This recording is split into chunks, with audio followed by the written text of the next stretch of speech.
Et vous nous appelez au 0826 300 300 si vous le souhaitez. Vous pouvez réagir, vous le savez aussi, à l'actualité sur nos réseaux sociaux. Ce matin, on débat avec Alexis Bachelet qui est avec nous. Bonjour Alexis. Bonjour.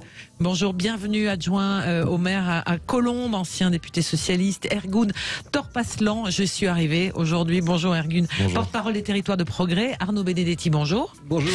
Professeur à la Sorbonne, rédacteur en chef de la revue politique et parlementaire et auteur de Comment sont morts les politiques, le grand malaise du pouvoir aux éditions du CERF. Et puis Geneviève Götzinger, bonjour Geneviève. Bonjour Christine. Présidente de l'agence Image, vous êtes avec nous et on va évoquer ensemble ce refus d'Emmanuel Macron d'un débat avant le premier tour de la présidentielle d'ici le 10 avril.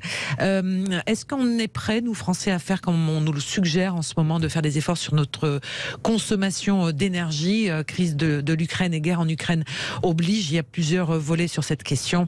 Et puis, on va parler bien sûr de ce 8 mars avec l'égalité salariale. On en est encore loin entre les hommes et les femmes. Comment ça se fait? Encore des efforts à faire. De la part de qui? On y revient dans un instant avec vous quatre, mais on commence tout de suite avec vous, Gilles Gansman, avec le zapping de la présidentielle. Sud Radio, le zapping de la présidentielle.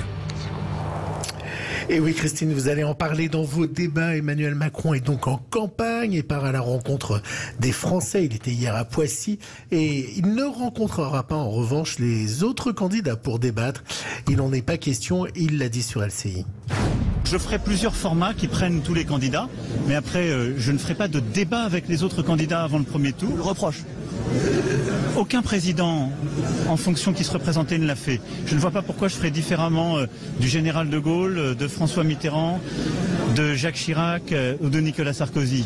On va vous dire que vous dérobez, que vous avez peur du débat. Je ne me déroule pas de débat. Plutôt que faire des meetings où des gens vous applaudissent parce qu'ils sont déjà convaincus, je préfère le débat avec les Français, c'est ce que je leur dois. Alors c'est une question, on y reviendra. Oui, on va y revenir. Voilà, c'est ça. Je sais que vous allez en débattre.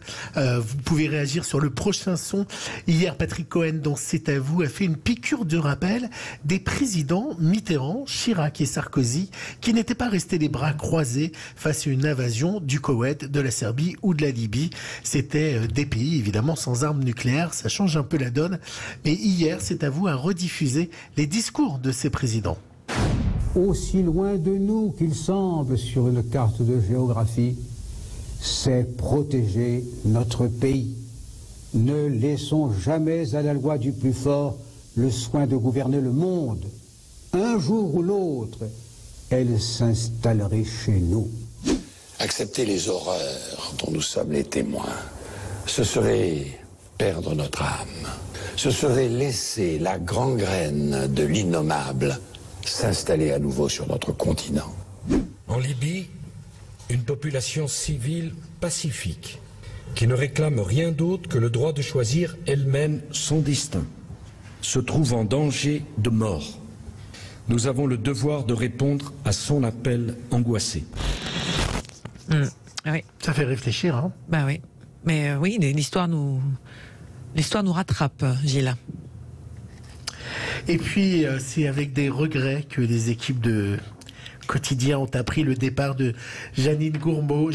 Et puis, vous savez que c'était la reine des erreurs. Alors du coup, Yann Barthès et leur équipe... J'ai dit Jeannine, oui, Jacqueline Gouraud. Et vous allez voir que Yann Barthès et leur équipe lui ont rendu un hommage, mais à leur façon. C'est toujours les meilleurs qui partent en premier. Ici, on l'appelait Jacqueline à peu près Gouraud, car elle avait ce truc mignon de chier toutes ses interviews.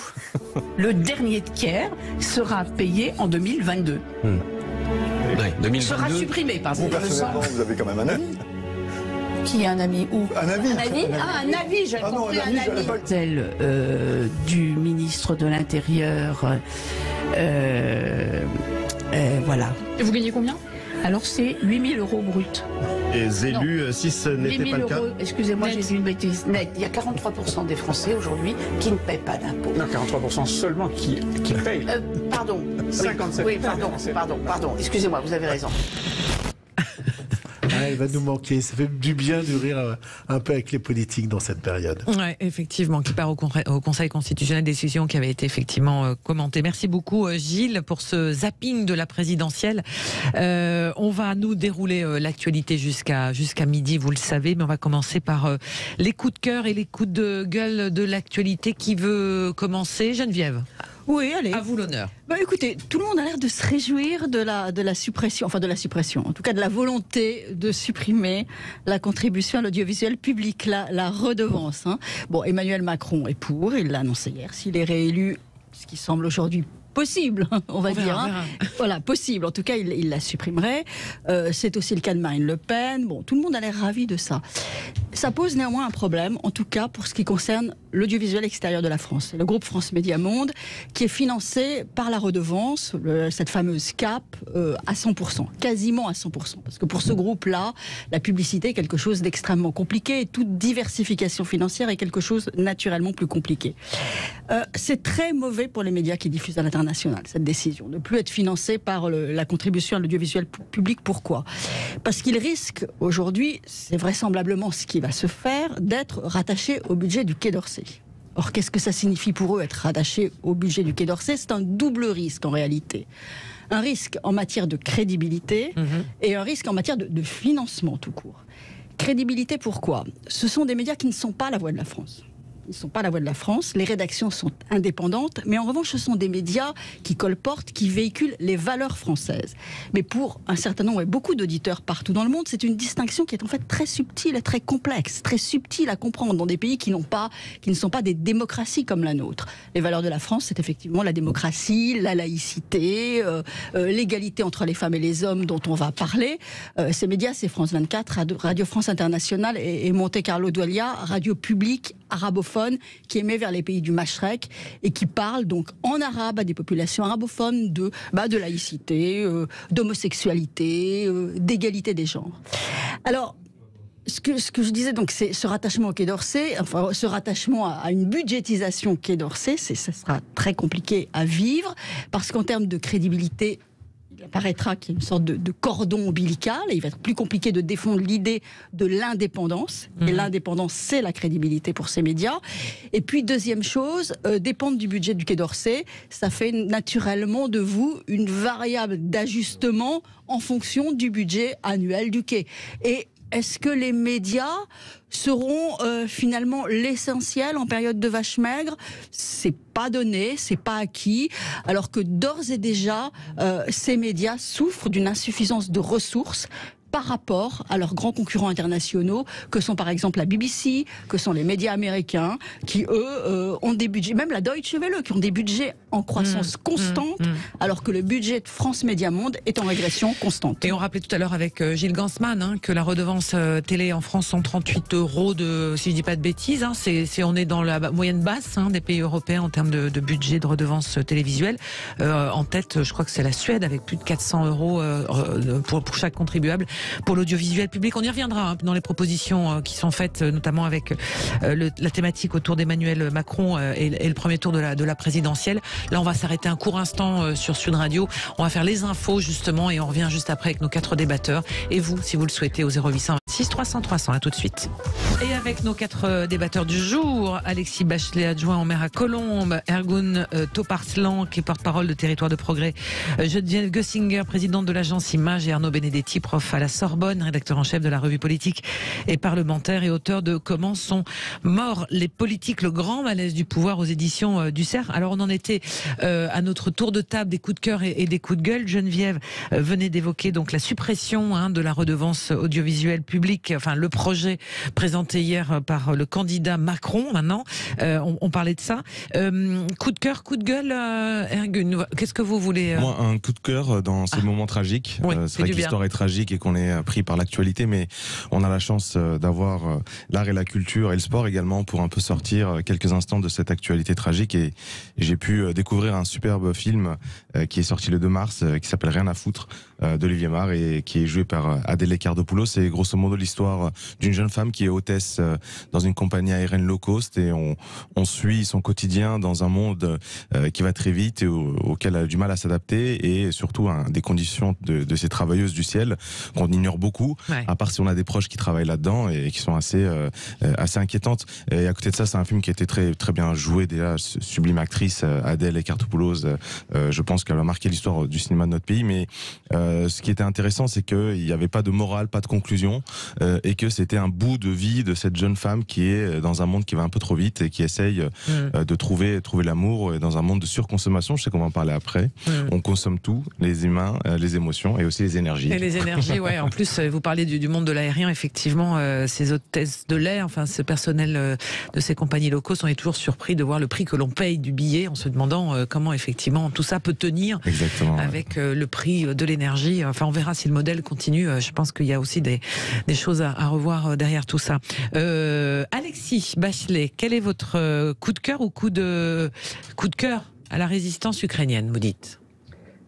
Oui, et puis coup de cœur aussi peut-être en ce 8 mars à la résistance des Ukrainiennes, puisque ce qu'il y a d'impressionnant dans la manière dont l'Ukraine organise sa résistance face à l'invasion russe, c'est la mobilisation de toute la société, et y compris les femmes qui, pour certaines, se sont engagées dans l'armée, et pour toutes les autres, eh bien, participent à la mise en place d'une économie de guerre.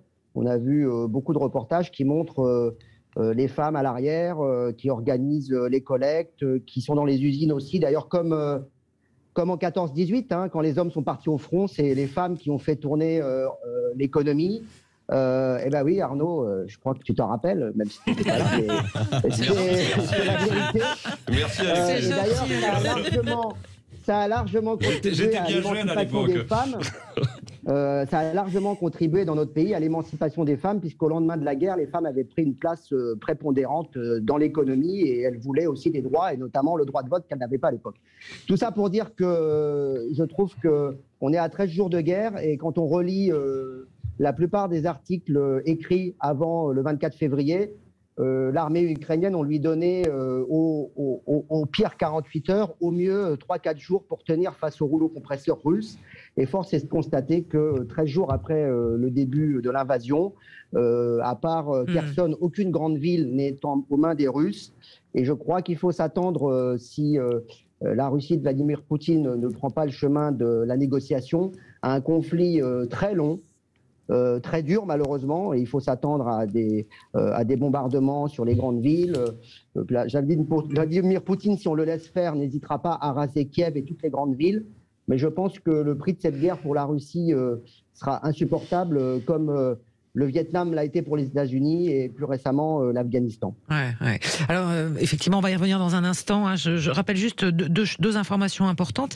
On sait aujourd'hui que la Russie a engagé 150 000 soldats, c'est la totalité de ses troupes en Ukraine, et que on aurait commencé, je mets tout ça au conditionnel pour les couloirs humanitaires, l'évacuation avec un accord de cessez-le-feu dans la ville de Soumy, entre donc la partie ukrainienne et la partie russe, c'est plus à l'ouest du pays. Ce sont des informations données par les autorités ukrainiennes. Donc voilà, c'est important d'être précis jusqu'au bout. Et puisque vous parlez ça d'Alexis, permettez-moi juste de faire une petite aparté. Si vous voulez donner un petit coup de main, voilà, je voulais juste le souligner. Ce soir, si vous êtes du côté de Toulouse, il y a un match de Coupe d'Europe de handball. Bon, c'est ma famille quelque part. À 18h30, et bon, au Palais des Sports de Toulouse, vous pourrez venir déposer surtout des médicaments. Et ces médicaments partiront dès demain pour la zone frontalière avec l'Ukraine, du côté de la Pologne, pour rejoindre l'hôpital de Lviv. Voilà, donc c'est au Palais des Sports de Toulouse, c'est avec le match du Phoenix contre Irun. Allez voir du handball et en même temps déposer des médicaments. Je crois que si vous allez sur le site du club du Phoenix Toulouse Handball, eh bien vous avez toutes les informations. C'est un peu personnel, mais j'en profite aussi de l'organiser. Voilà. Je voudrais prolonger moi aussi par... Mais c'est important parce qu'il y a des gens qui cherchent à aider. Il y a plein de choses qui essayent de s'organiser. Absolument. Attention aux arnaques. Attention, on en a parlé avec Gilles tout à l'heure, mais il y a beaucoup de choses en termes de solidarité. Oui, je voulais prolonger ce que disait Alexis sur ce coup de cœur pour la résistance ukrainienne, coup de cœur aussi pour les manifestants à Moscou et dans les villes russes. C'est quand même extraordinaire de voir dans cette dictature épouvantable, cette population, ces peuples qui osent sortir et qui osent dire non et qui se retrouvent en tôle, directement en prison. 5000 personnes emprisonnées quand même. Je rappelle qu'une pancarte marquée non à la guerre, ça vous vaut 15 jours de prison à Moscou aujourd'hui. Et 15 ans de prison si vous critiquez l'armée soviétique. L'armée soviétique, c'est l'armée russe. Vous voyez un peu le lapsus, mais c'est quand même quelque chose d'important. Voilà, on va y revenir à l'Ukraine dans un instant sur la partie énergétique aussi, avec finalement les sanctions qu'on peut prendre. Votre coup de cœur ou coup de gueule, Arnaud? C'est plutôt un coup de gueule en l'occurrence. Bon, c'est pour revenir sur ce qui se passe en Corse depuis maintenant quelques on en a parlé jours. Hier matin, on surveille ça. Vous avez vu qu'il y a une semaine à la prison d'Arles, Ivan Colonna, l'assassin qui avait été condamné pour l'assassinat du préfet Erignac, a été l'objet d'une agression qui fait qu'aujourd'hui il est entre la vie et la mort de la part d'un détenu islamiste radicalisé. Moi je m'étonne depuis maintenant une semaine du silence du garde des Sceaux concernant cette affaire. Parce qu'il y a plusieurs paramètres à prendre en compte. D'abord, Ivan Colonna, et c'était d'ailleurs un vœu unanime de l'ensemble des forces politiques corses, nationalistes ou pas nationalistes, était favorable au rapprochement d'Ivan Colonna dans une prison corse. Je rappelle que ce rapprochement était de droit. Le droit français, comme le droit européen, ouvrait la possibilité du rapprochement d'Ivan Colonna dans une prison de Lille.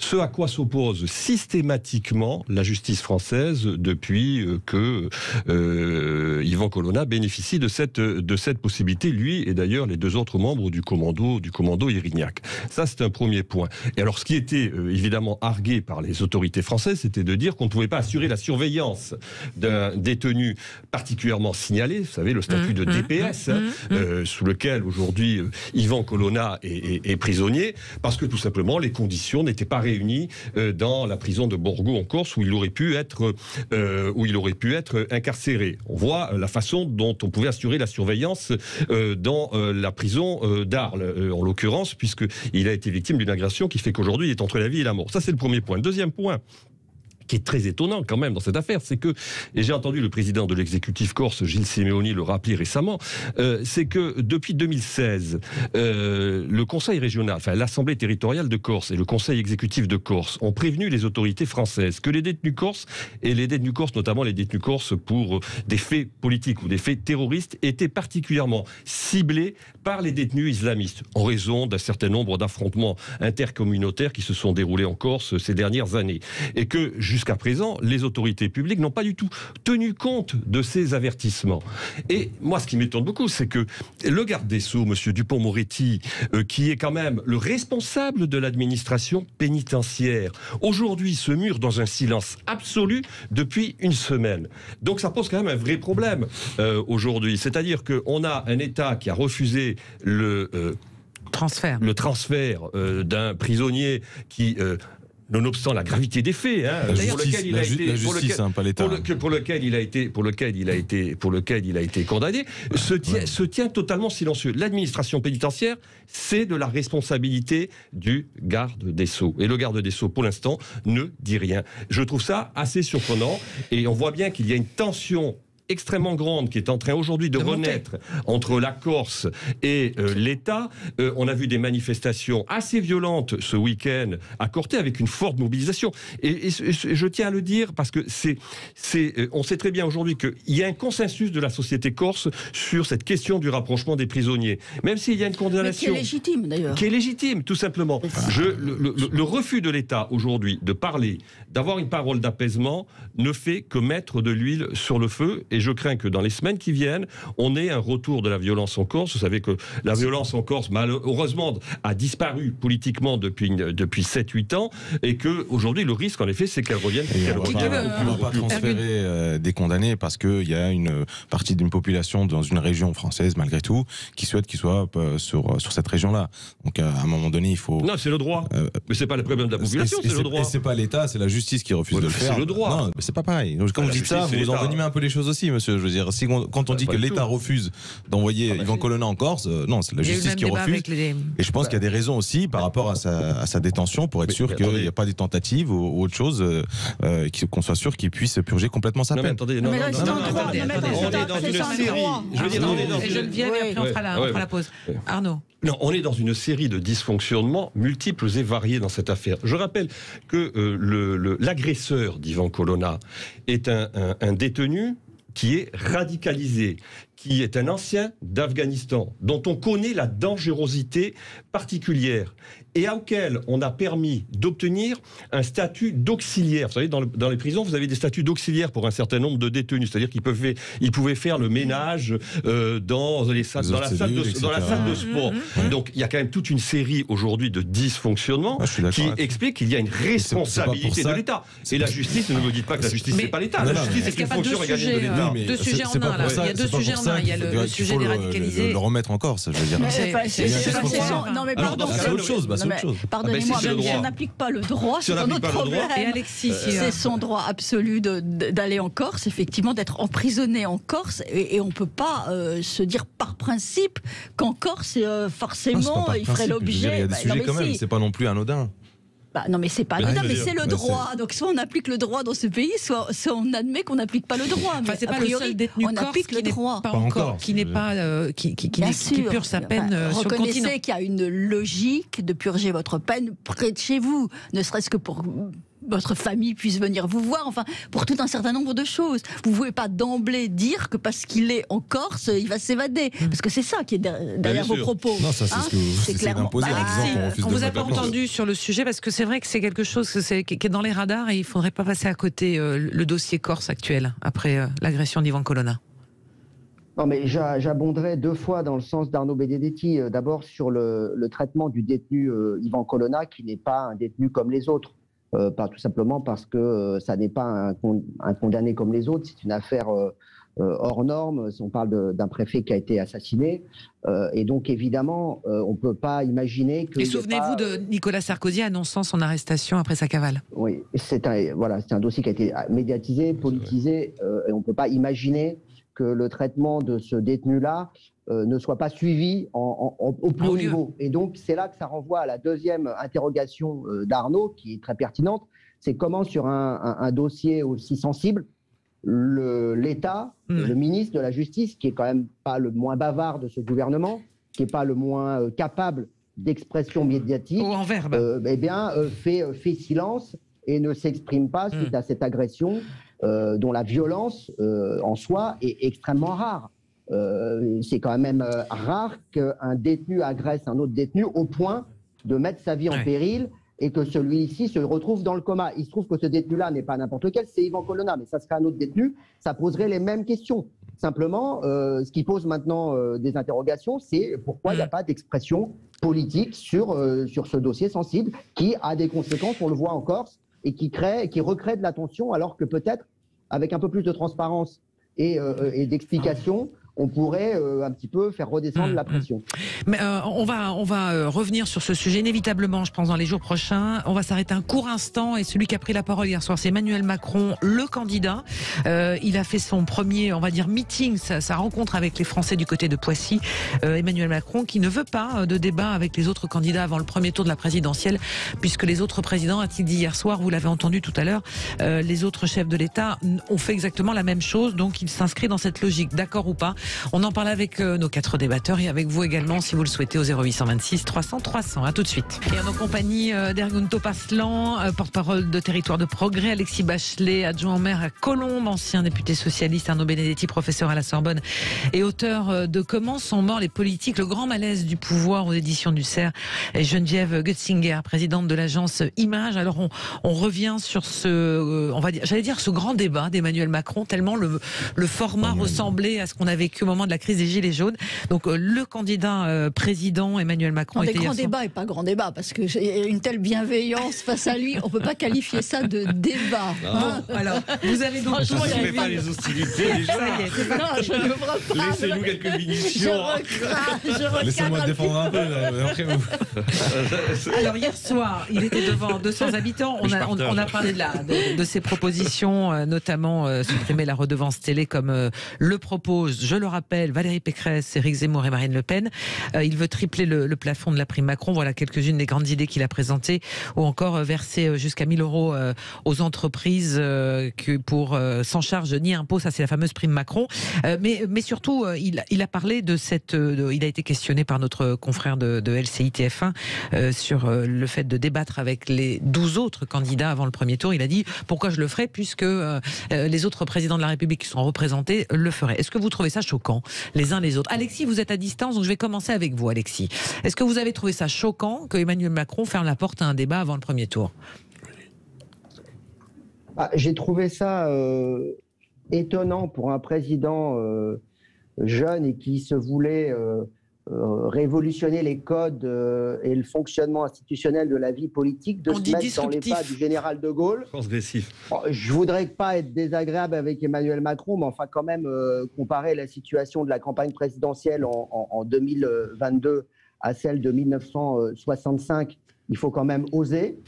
Et puis, il aurait pu aussi citer Pompidou, Giscard. Enfin bon, après, il est revenu à la période plus récente pour essayer de se raccrocher un petit peu aux branches et pas avoir l'air complètement anachronique. Mais du coup, je trouve que c'est pas un bon argument. Voilà, mes prédécesseurs avaient refusé le débat et donc je m'y soustrais avec les autres candidats. Hein, j'entends, évidemment, il va débattre avec des Français comme il l'a fait hier soir à Poissy, mais personne n'est dupe de la mise en scène. C'était 200 personnes qui étaient triées sur le volet. Donc, c'était pas pour. Pardonnez-moi, mais dans les meetings des autres candidats, il n'y a pas d'opposants non plus. Hein. Enfin, faut. Non. Oui, mais c'est pas présenté comme un débat. Bien sûr, mais c'était une discussion.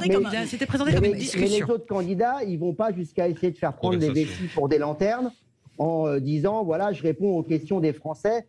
Non, je pense qu'effectivement, c'était un meeting un peu déguisé.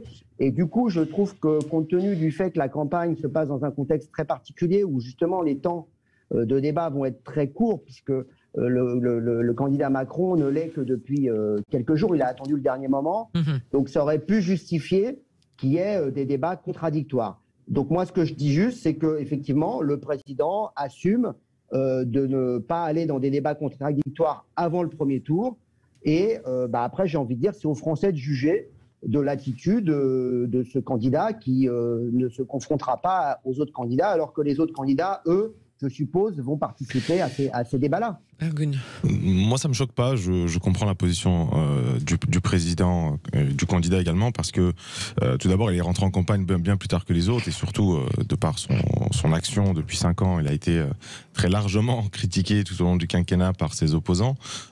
Aujourd'hui, avec une campagne courte, il souhaite prioriser, se retourner, être au contact des Français. C'est une chose qu'on peut comprendre. Après, c'est vrai que en 2017, on était dans un contexte où le sortant ne se représentait pas, donc il y avait un débat du premier tour qui peut être intéressant. Et en plus de ça, je suis pas certain que pour l'intérêt du débat et pour la bonne compréhension des Français, des positions et des postures de chacun, un débat avec 12 candidats au premier tour où l'essentiel sera des critiques envers le président sortant parce que les sondages le mettent très largement là, devant. Alors, justement, je fais un point sondage IFOP fiducial pour Sud Radio.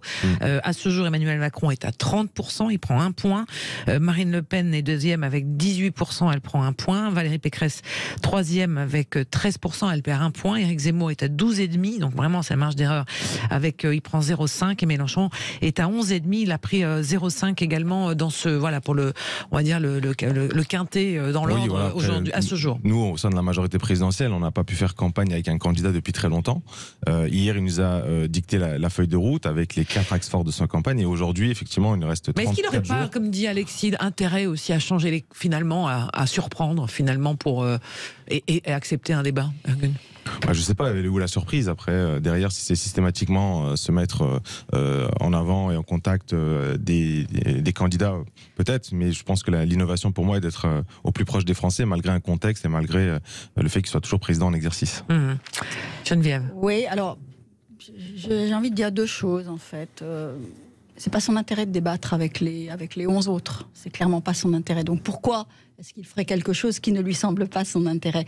Il va se retrouver en prise avec 11 autres personnes, avec un temps de parole qui va représenter donc le 12e d'un débat, avec 11 autres personnes qui vont le pilonner de toutes parts. Donc c'est pas son intérêt de faire ça. Voilà, il est candidat, il fait ce qu'est son intérêt en termes de stratégie de campagne. Il a rien à y gagner. Alors après, il y a quand même un risque. Il peut donner le sentiment de fuir le débat. Donc ça peut être négatif, ça peut se retourner aussi contre lui.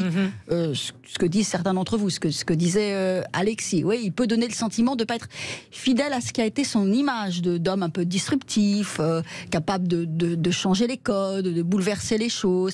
Il peut sembler aussi en décalage avec l'ère du temps, qui est aujourd'hui, bon, c'est vrai qu'on n'est plus à l'ère de Gaulle. Il y a des chaînes d'infos, il y a des débats, il y a une envie de débat, il y a une envie de confrontation. Donc c'est à double tranchant. Mais aujourd'hui, vous donniez les résultats du sondage IFOP, du rolling, 30%. Quel est son intérêt de se mettre en position de risque? Aucun intérêt. Alors, on va continuer, on va écouter Arnaud Benedetti dans un instant, parce qu'on va faire une petite pause sur Sud Radio. Et vous réagissez également sur les réseaux sociaux. Et on verra aussi si le positionnement vis-à-vis de la crise ukrainienne, où il dit je suis le président d'abord pour gérer, éventuellement, empêcher une troisième guerre mondiale, et je serai candidat quand je le peux. En gros, c'est un peu ça qu'il dit. Cette formule-là, est-ce qu'elle convient? Est-ce que elle ne va pas supprimer le débat que les Français attendent aussi pour certains sujets, et qui va être au cœur de leurs préoccupations pour les prochaines années? On y revient dans un instant sur Sud Radio. À tout de suite. Et on continue de débattre aujourd'hui avec Alexis Bachelet, maire adjoint à Colombes, avec Ergun Toparslan, porte-parole de Territoire de Progrès, Geneviève Götzinger, présidente de l'agence Image, et Arnaud Benedetti, professeur à la Sorbonne. Alors Arnaud Benedetti, on en était effectivement à la position d'Emmanuel Macron de ne pas débattre ne pas souhaiter débattre avec les autres candidats avant le premier tour de la présidentielle, et puis positionnement aussi, sans doute, même très certainement aussi, par sa position de négociateur en chef de l'Europe pour essayer d'éviter, a-t-il dit, une troisième guerre mondiale. Est-ce qu'il a raison? Vous savez, est-ce qu'il est dans son rôle? C'est la théorie remaniée des deux corps du roi. Vous avez le président et le candidat à la fois. Le problème, c'est qu'on se rend compte que c'est très difficile d'être président et candidat. On l'a vu lors de présidentielles précédentes, où un certain nombre de présidents sortants ont rencontré aussi des difficultés à faire finalement le distinguo entre le statut présidentiel et le fait d'être candidat. Mais bon, c'est son droit de ne pas débattre. Historiquement, il n'a pas tort de dire que De Gaulle, Mitterrand, De Gaulle, de toute façon, il n'y avait pas de débat à la télévision à cette époque-là, de débat politique, mais Mitterrand ne l'a pas fait, Giscard ne l'avait pas fait, Sarkozy ne l'avait pas fait, sauf que ces formats, qui sont des formats nouveaux, n'existaient pas à l'époque. Ça, c'est un point qui est important, me semble-t-il. Ensuite, moi, je pense que ça pose quand même un problème, même si c'est vrai que ces débats à 12 sont très souvent frustrants, donnent l'impression d'une cacophonie, éventuellement. Mais ça donne le sentiment qu'on a un président qui, quand même, est en campagne, mais en campagne en majesté, c'est-à-dire en surplomb par rapport aux autres. C'est-à-dire qu'il va utiliser toutes les ressources que lui confère le statut présidentiel, qui plus est, dans un contexte politique où ce statut présidentiel est renforcé par la crise internationale, pour essayer finalement d'avoir une campagne qui soit la plus simple et la plus facile pour lui. C'est-à-dire, en d'autres termes, il applique l'adage de Corneille, à vaincre sans péril, on triomphe sans gloire. Et c'est vrai que c'est un peu décevant pour un jeune président qui se voulait transgressif, qui voulait bousculer les codes de la communication. Mais en fait, il n'aime pas tellement, d'une certaine manière, disons, l'affrontement direct avec les opposants, comme il n'aime pas trop d'ailleurs l'affrontement direct avec les journalistes politiques. Souvenez-vous, quand il a commencé,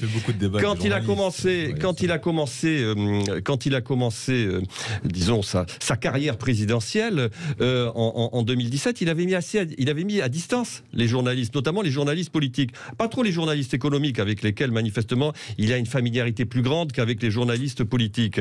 Alors évidemment, alors après vous avez le format du grand débat, on va peut-être en parler, celui qui a été réactivé à Poissy. Mais enfin, le format du grand débat tel qu'il a été quand même construit à Poissy, ce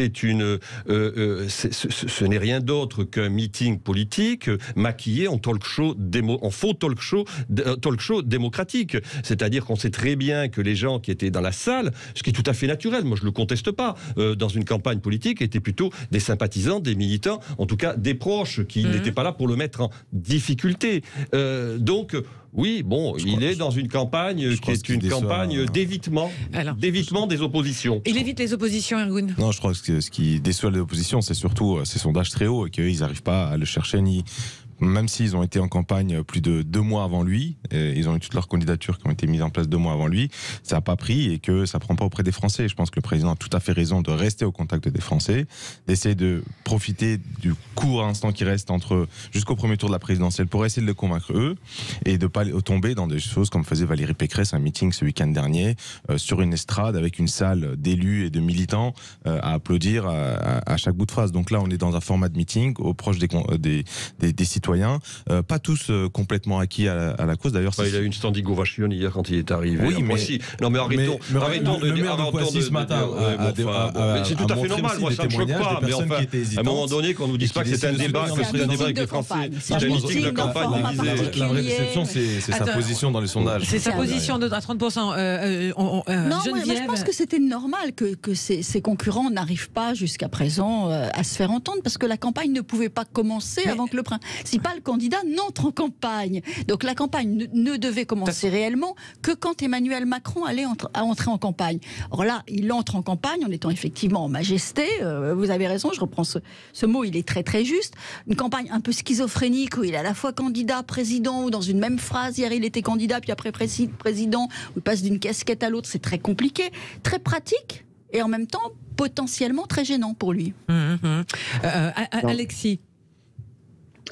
Non, ce qui peut être gênant, c'est qu'il y a un mélange des genres qui n'est pas forcément nouveau dans la Ve République, mais qui prend avec la communication d'aujourd'hui une tournure particulière. Moi, je vous avoue qu'Emmanuel Macron fasse un clip de campagne et feuilletonne son entrée en campagne, ça ne me pose pas de problème. Mais à ce moment-là, qu'il n'utilise pas l'Élysée pour faire une déclaration en tant que candidat.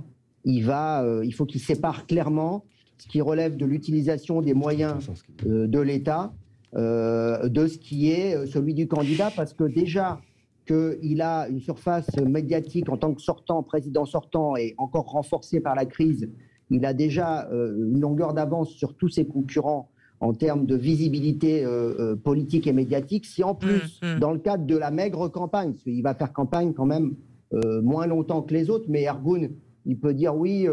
malgré les autres sont rentrés en campagne, oui, mais les autres, ils ne sont pas à l'Élysée et ils n'ont pas une exposition politique et médiatique premium comme celle du président sortant. Donc c'est bien normal qu'il fasse campagne en avance, sauf à nous expliquer qu'on est dans un président qu'il ne faut pas contester, il faut plus de débat démocratique parce que vous comprenez, il est à 30% dans les sondages. J'espère que ce n'est pas ça que tu nous expliques, Ergun. Non, c'est pas du tout ça. Mais je t'ai connu plus démocrate que ça. Et il faut quand même être respectueux. Non, mais il faut quand même être respectueux, ne serait-ce que les 70% de gens qui ne pensent pas comme vous. Tu vois, parce qu'il fait 30%, mais il y a encore 70% de gens qui ont des sensibilités différentes. Alors effectivement, ils sont dispersés, la droite, l'extrême droite, la gauche, l'extrême gauche. Mais malgré tout, ça ne fait pas encore la majorité des Français. C'est pas un problème démocratique qui participe à ce débat, il ne faut pas exagérer, c'est juste ça. Les temps forts démocratiques et que le président n'abuse quand même pas trop de sa position prédominante. Arnaud, vous vouliez réagir sur la déclaration d'Alexis sur la lettre. Alexis faisait référence au clip de campagne qui a été tourné à l'Élysée. Alors, il y a quelque chose d'assez paradoxal. En effet, il est candidat, il tourne un clip de campagne à l'Élysée, et je ne sais pas si vous avez hier regardé l'interview qu'il a donnée à Michael Krief à LCI, où là, il était au QG de campagne, puisqu'il avait inauguré ce QG de campagne, c'était lundi, oui, hier, et en même temps, il réagissait là, pour le coup, en tant que président de la République, sur la situation en Ukraine.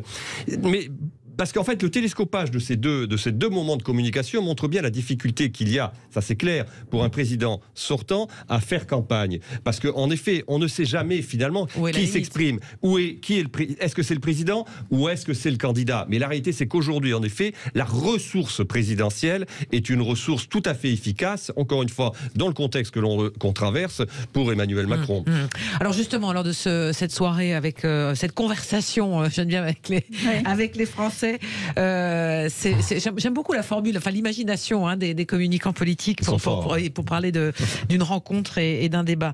Il y a eu donc des questions autour du pouvoir d'achat, beaucoup, des propositions faites. Alors on en a parlé tout à l'heure, la suppression de la redevance de télévision. Il propose également donc de tripler le plafond de sa propre prime, la prime Macron, pour ça. Et en ce qui concerne des aides du gouvernement sur l'explosion du prix des énergies avec la crise ukrainienne, il propose une approche indemnité kilométrique et indemnité inflation pour faire rapidement face à cette flambée des prix aujourd'hui. Geneviève. Et bien justement, là, on avait vraiment la double casquette. C'est-à-dire de temps en temps, je suis président et de temps en temps, je suis candidat. En tant que candidat, je propose ça et comme président, le gouvernement va faire ça.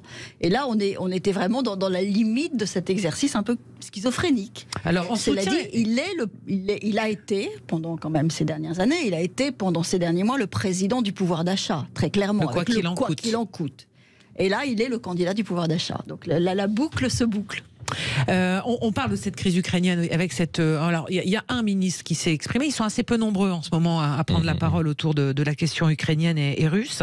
Mais c'est Bruno Le Maire qui hier demandait aux Français de faire un petit effort sur le monde d'après à cause de cette crise. On a monsieur qui déclare une guerre totale économique à la Russie. Et la réponse de Moscou. Il a été recadré. Très clairement, assez rapidement. Très sèchement, oui. En attendant, cette nuit, Moscou a quand même déclaré un ministre important que l'éventualité d'une coupure du gaz russe vers l'Union européenne n'était pas une hypothèse totalement farfelue et que c'était même une possible menace compte tenu on va dire de l'Union européenne. Vous voyez la chance qu'on a par rapport aux Allemands qui dépendent grandement du gaz.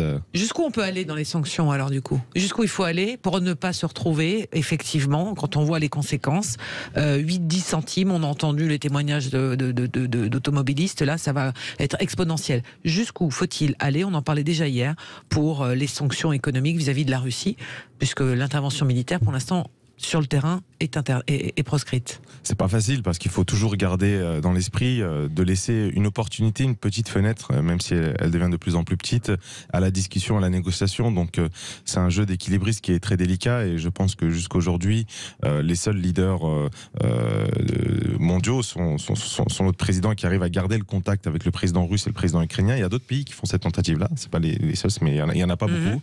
Il y a la Grande-Bretagne qui essaye, mais c'est un peu plus délicat. La Turquie également, l'Inde, la Chine, qui ont des pays qui se sont pas trop engagés, mais qui tentent par d'autres moyens là-dessus. Mais il faut pas perdre de vue que Israël, il faut pas perdre de vue que le levier économique est un levier très important et surtout que directement ça cause pas des morts de civils dramatiques. L'objectif c'est d'éviter la guerre totale coûte que coûte et de laisser un espace, un lieu de communication. Mais la chance qu'on voit en France aujourd'hui, c'est contrairement à d'autres pays européens, c'est que nous, que les sanctions que peut avoir la Russie en augmentant ou coupant son gaz n'aura pas d'impact direct sur nous et chez nous. Et c'est là qu'on voit que les intuitions du président de la République ont été vérifiées malheureusement via cela, notamment ces intuitions sur la souveraineté énergétique et sur la vision qu'il avait. Le nucléaire, il a fermé Fessenheim. En attendant, il a quand même fermé Fessenheim. On va juste rappeler ça. C'était l'engagement d'après. Il a mené à terme la fermeture de Fessenheim. Il était secrétaire général de l'Élysée.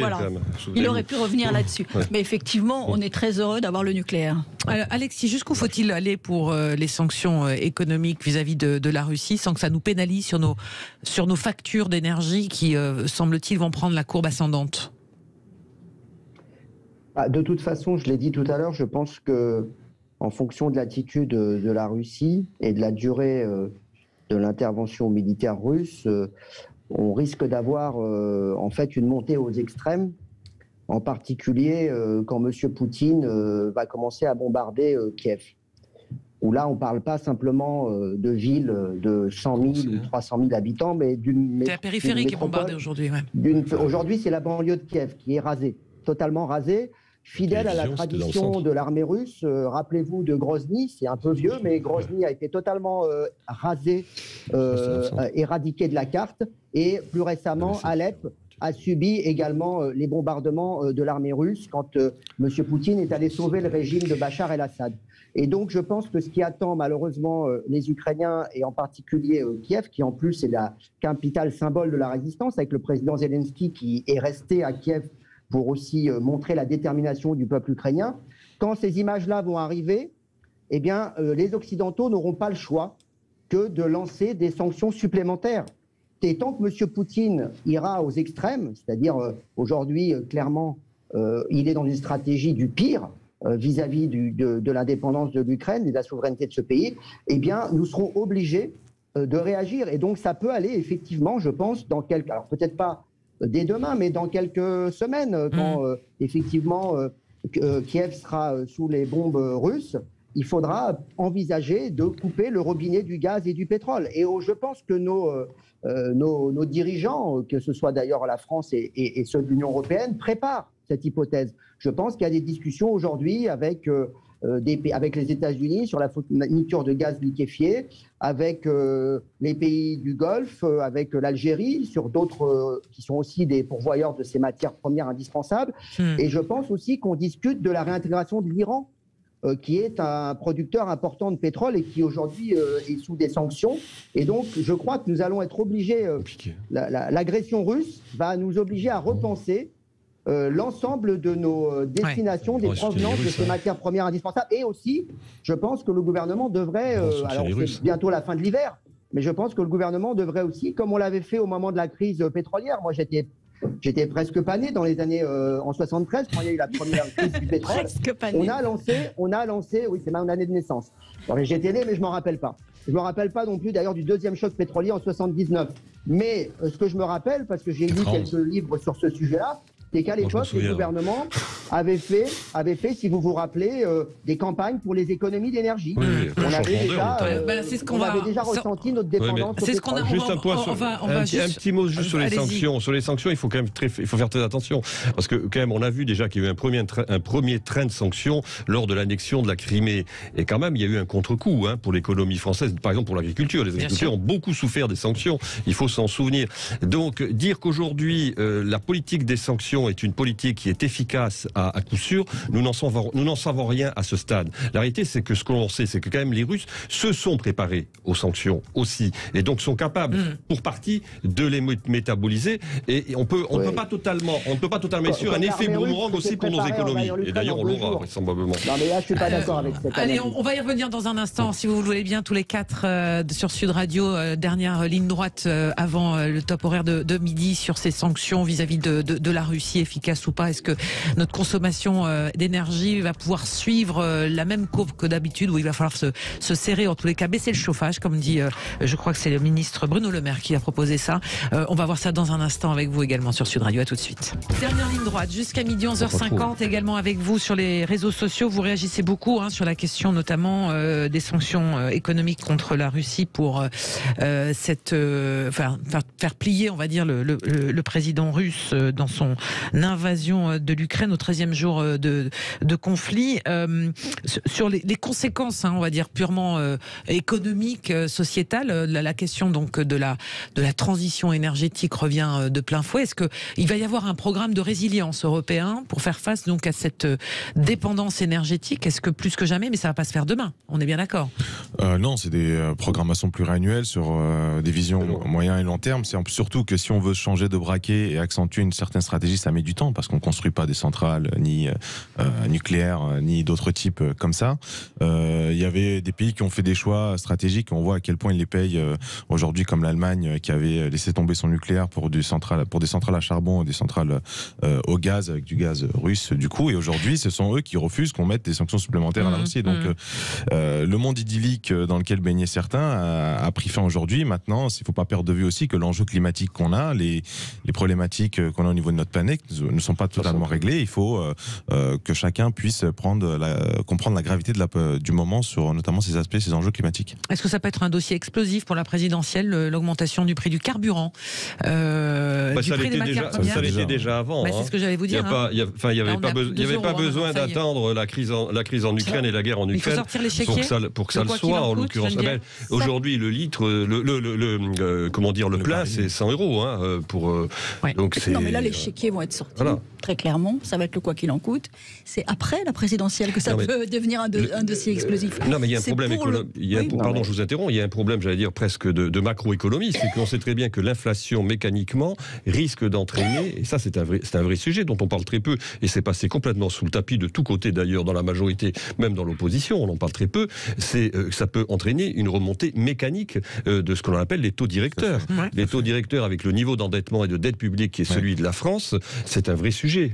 Mais pour l'instant, manifestement... C'est un sujet d'après-présidentiel. C'est un sujet du prochain président de la République, peut-être l'actuel. Est-ce que vous m'autorisez, pour les 4-5 minutes qu'il nous reste, à évoquer cette journée du 8 mars, journée internationale des droits des femmes, avec ce chiffre aujourd'hui qui nous apprend encore une fois qu'à 22%, c'est le montant de l'écart toujours entre les hommes et les femmes dans le secteur privé. Moi j'ai l'impression, alors pardonnez-moi, depuis que je fais ce métier, j'ai l'impression qu'on n'avance pas, ou en tous les cas sur ce sujet-là. On a fait peut-être une avancée en termes de libération de la parole sur les questions de violence et de harcèlement. Voilà. À qui la faute sur les écarts de salaire? C'est à nous. C'est vrai que ça prend du temps, mais ce qu'il ne faut pas perdre de vue, en tout cas lors de ce dernier quinquennat, il y a pas beaucoup de sanctions. Pour défendre le gouvernement, si je peux me permettre, c'est qu'il y a eu des remontées maintenant, notamment des index qui démontrent un peu plus les chiffres que vous avez dit là, qui donnent un peu plus de précision. Après, c'est dans le détail qu'il faut regarder. C'est dans le détail qu'il faut regarder, mais ce sont des index qu'on n'avait pas jusqu'à il y a peu de temps. C'est comme l'a dit le président, c'est quand même une révolution de notre société. Ça se fait pas en 4 ans, en 5 ans aujourd'hui, et c'est pour ça qu'il va la prioriser également sur son souhait sur le deuxième quinquennat. Personne ne mettait en cause le président là-dessus. Mais comme il disait qu'on n'avait aucune évolution depuis 5 ans, je lui ai expliqué qu'il y en avait quand même un peu. Il faut tout défendre. Je pense qu'il faut qu'on se prenne en main nous-mêmes aussi. On a a des difficultés à demander des augmentations de salaire, à être... je pense qu'il y a une réticence un petit tour de notre table, des part. conseils, messieurs. Tiens, Alexis, comment faire pour qu'on réduise l'écart de salaire, par exemple? Pour réduire l'écart de salaire, je pense qu'il faut changer la gouvernance des entreprises. Si on arrivait à avoir des conseils d'administration très féminisés, ce qui n'est pas du tout le cas aujourd'hui. On a un capitalisme patriarcal, financier, qui est quand même dominé massivement par les hommes, de la même manière d'ailleurs que si vous n'aviez pas eu la loi sur la parité, aujourd'hui vous n'auriez pas des femmes dans les conseils municipaux et dans les conseils départementaux et dans les conseils régionaux. Donc on voit bien quand même qu'il y a une approche par, l'obligation de faire rentrer des femmes dans tous les lieux de pouvoir, et le pouvoir économique, et personne ne pourra me démontrer le contraire, est un des plus conservateurs et des plus réticents de ce point de vue-là. Voilà. Il y a plein de raisons à ça. Il y a des raisons sans doute patrimoniales, historiques, culturelles, mais ça reste une citadelle à entreprendre. Juste un point, c'est que c'est pas propre, malheureusement, à la France. C'est qu'il y a d'autres pays, ou même aux États-Unis, par exemple, on voit que les écarts existent, les écarts de salaire entre femmes et hommes existent. Donc c'est pas une situation qui est spécifique à la France. Il faut quand même le rappeler, ce qui n'excuse pas du tout, bien évidemment, le retard que nous avons en France. En effet, on peut peut-être penser, comme Alexis, que le fait d'avoir des femmes dans les conseils d'administration permettrait, en tout cas, que le sujet soit abordé de manière plus effective. Mais je pense que c'est pas suffisant. En l'occurrence, le seul moyen, c'est qu'il y ait une volonté politique qui s'exprime de manière forte et qu'on soit un peu contraignant sur le plan législatif. Ce que l'on n'est manifestement pas assez aujourd'hui pour que les acteurs du privé, finalement, adoptent des grilles salariales qui soient des grilles salariales égalitaires entre les femmes et les hommes. On sait très bien qu'une femme, un cadre supérieur dans une entreprise privée, si les femmes, n'aura pas la même rémunération qu'un cadre supérieur masculin, ce qui est un véritable scandale en la matière. Ça, il faut le dire, ça me paraît évident. Même si certains contestent cet écart de salaire entre les hommes et les femmes. Incontestable, c'est les chiffres. Ce sont les chiffres. C'est un véritable scandale. Je suis un véritable scandale. Si vous êtes du côté de Paris, mais partout, il y a des manifestations cet après-midi, un peu partout à l'occasion de cette journée. Ayons une pensée aussi pour ces femmes ukrainiennes qui se retrouvent aussi en première ligne. Mais n'oublions pas, c'est ce qu'on disait tout à l'heure avec vous, Alexis, sur cette question, le bilan d'Emmanuel Macron pour le droit des femmes. Je renvoie au livre qu'on recevait tout à l'heure, Égalité femmes-hommes et après. C'est signé de la journaliste Anne-Marie Rocco. Et effectivement, on s'aperçoit que c'était une grande cause nationale. Au bout de 5 ans, il y a des avancées, mais il y a encore beaucoup de chemin reste à faire. Absolument. Merci à tous les 4. Dans un instant, on va retrouver l'info, mais à midi, Sud Radio a décidé de s'associer avec de nombreuses radios françaises et européennes à cette journée en soutien à l'Ukraine, en diffusant au même moment, à midi pile, la chanson de John Lennon, Give Peace a Chance. À tout à l'heure.